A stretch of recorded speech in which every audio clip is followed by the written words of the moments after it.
കേരളം വാഴും തമ്പുരാൻ നീണാൽ വാഴട്ടെ. ഗോവിന്ദ, എന്താ അവിടെ ഒരു കൊട്ടും പാട്ടുമൊക്കെ? അതാ അസോസിയേഷൻ കവി തമ്പുരാനെ ഒന്ന് മുഖം കാണിക്കാൻ വന്നതാ.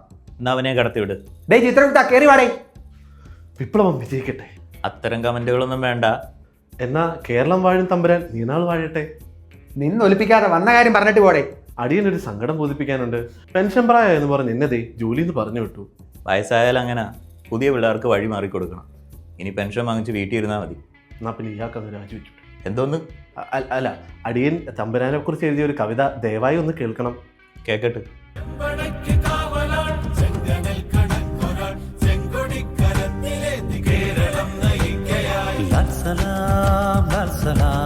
ചിത്രവിട്ട നീയാള് കൊള്ളാലോടെ.